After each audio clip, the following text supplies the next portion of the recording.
Hello guys, నేను మీ ప్రసన్నని. నేను ఈరోజు గులాబీలతో మీ ముందుకైతే వచ్చేసినాను. గులాబీ రెసిపీ ఎలా చేయాలో నేను ఈరోజు మీకు చూపించబోతున్నాను. గులాబీ రెసిపీకి వచ్చేసి మనము ఒక గ్లాసు మైదా పిండి, ఒక గ్లాస్ బియ్యం పిండి, షుగర్ ఎక్కువగా కావాలనుకుంటే ఒక గ్లాసు సరిపడినంత షుగర్ అవుతుంది. బట్ నేను ఇలా చేసింటే కనుక షుగర్ కొద్దిగా ఎక్కువ అయింది అనేసి అన్నారు. సో ముక్కలు భాగం మీరు షుగర్ తక్కువగా తినేటుకుంటే ముక్కలు భాగం మనము షుగర్ తీసేసుకోవాలి. ఇంకా తీసేసుకొని ఇంకా మైదా పిండి కూడా మనకు కొంచెం గట్టిగా రాకూడదు అనుకుంటే 1.5 గ్లాసు బియ్యం పిండి తీసుకొని 1/2 గ్లాస్ మైదా పిండి తీసేసుకోవచ్చు. నేను ఇవన్నీ ఒకసారి ఫస్ట్ టైం చేసినాను ఈ గులాబీలు. సో ఏదైనా మనము ఒకసారి చేసినప్పుడే దాని యొక్క ఎక్స్పీరియన్స్ అనేది మనకు తెలుస్తుంది. సో నేనైతే దీనిలో చేయడానికి అయితే నాకు చాలా టైం పట్టింది. అట్ ద సేమ్ టైం కష్టం కూడా వచ్చింది. చాలా కష్టం అయింది ఇది చేయాలంటే. అందుకనే ఒకసారి ఎక్స్పీరియన్స్ చేసి మళ్ళీ వీడియో తీయాలి అనేసి అనిపించింది.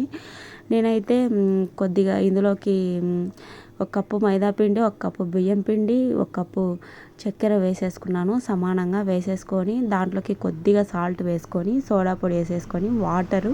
మనము ఇది మైదా పిండి కాబట్టి ఉండలు కడుతుంది. సో మనము అది ఉండలు కట్టకుండా మనము చిన్నగా కలుపుకొని బీట్ చేసుకుంటూ చిన్నగా కలుపుకుంటూ మనము ఎలాంటి ఉండలు లేకుండా వీలైతే మనం చేత్తో అయినా కలుపుకొని మనము గులాబీలు వేసుకోవడానికి కావాల్సిన క్వాంటిటీ పిండిని అయితే మనం కలుపుకోవాలి. నేనైతే చేసిన మిస్టేక్ ఏంటంటే ఈ గులాబీ పిండి నేను కలుపుకునేటప్పుడు కొంచెం గరిటెతో కలిపాను. కొంచెం ఉండలు అయ్యింది. తర్వాత నేను చేతితో కలిపాను. నాకు ఆ క్వాంటిటీ అనేది తెలియదు. ఫస్ట్ వాటరిష్గా చేసేసుకొని నేను చాలా కష్టమైంది ఈ గులాబీలు చేయాలి అంటే కనుక నాకు. నేను కూడా యూట్యూబ్లో చూసి ఈ రెసిపీ అనేది నేను ఫాలో అయినాను. నాకు కొంచెం వాటరిష్గా ఇవన్నీ తెలియదు కదా, ఫస్ట్ స్టెప్ కదా. సో ఏదైనా ఎక్స్పీరియన్స్ చేసి తర్వాత వీడియో తీస్తే మంచిగా ఉంటుంది అనేసి నాకైతే అనిపించింది. సో మీరు కూడా ఎప్పుడైనా ఏదైనా చేయాలి అనుకుంటే మనము ఒకసారిగా చేయాలి అనుకుంటే అది చేయలేము. 1, 2, 3 సార్లు చేసేసి దాంట్లో సక్సెస్ అయిన తర్వాత మళ్ళీ మనము రెసిపీ అనేది చేసుకుంటే బాగుంటుంది. ఇది గులాబీలు చేసుకునే కడ్డీ. నేను మనకు ప్యాన్లో ఆయిల్ వేసేసుకొని ఆయిల్ బాగా హీట్ అయిన తర్వాత ఈ గులాబీ కడ్డీని వచ్చేసి ఇందులో వేసుకోవాలి.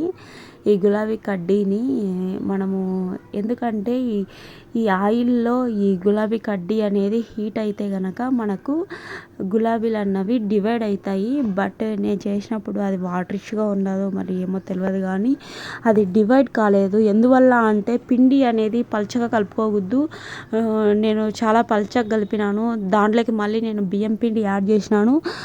బియ్యం పిండి ఒక 2 or 3 టైమ్స్ నేను యాడ్ చేశాను. బట్ నాకు తెలిసింది ఏంటంటే 1/2 కప్పు మైదా పిండి తీసుకొని మనం 2 కప్స్ బియ్యం పిండి తీసుకుంటేనే బాగా వస్తుంది అనేసి నేను ఈ రెసిపీలో నేను నా ఎక్స్పీరియన్స్. మరి ఎవరు ఎలా చేస్తారో నాకు తెలియదు. ఇలా పల్చగా కలుపుకొని నేనైతే చాలా కష్టపడ్డాను. మీరైతే కొద్దిగా గట్టి కలుపుకొని మీరు ఈజీగా ఈ రెసిపీని చేసుకోండి. ఒక 3 hours వరకు నాకు కుస్తీ పడినాను. ప్రతి యూట్యూబర్కి నాకే కాదు ఎవరికైనా ప్రతి యూట్యూబర్కి ఒక్క వీడియో తీయాలన్నా, ఒక రెసిపీ తీయాలన్నా కూడా చాలా అతి కష్టం మీద ఒక వీడియో బయటికి రావాలంటే వాళ్ళ కష్టం అనేది చాలా ఉంది.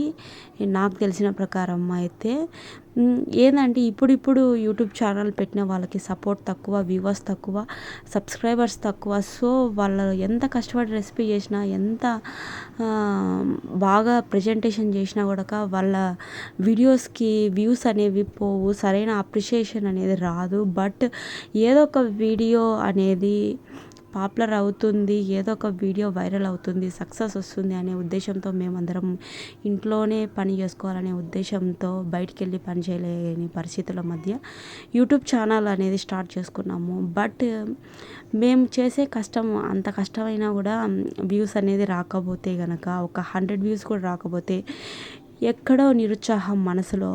మనకు ఎంత నిరుత్సాహం ఉన్నా మనం చేసే పని ఎన్ని ఒడిదుడుకులు వచ్చినా మనం ముందుకెళ్ళాలి అనేది నా ఎయిమ్. సో నా గోల్ను నేను ఖచ్చితంగా రీచ్ అవుతాను అనే ఒక నమ్మకము. సో నేను వీటినన్నిటిని దృష్టిలో పెట్టుకొని నేను నిరుత్సాహపడకుండా ఇంకొద్దిగా దాన్ని ఇంప్రూవ్మెంట్ చేసుకోవాలి, ఇంకొద్దిగా మంచి వీడియోస్ తీయాలి.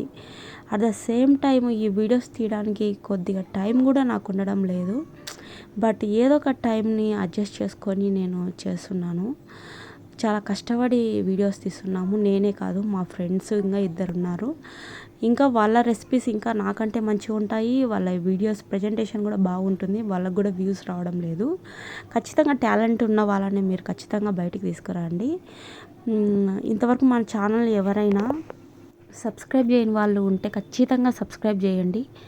ఈ వీడియో కనుక మీకు నచ్చినట్లయితే లైక్ చేయండి, షేర్ చేయండి. నాలాంటి ఎంతోమంది యూట్యూబర్స్కి మీకు తోచిన విధంగా వీడియోస్ చూసేసి ఎంకరేజ్మెంట్ చేయండి.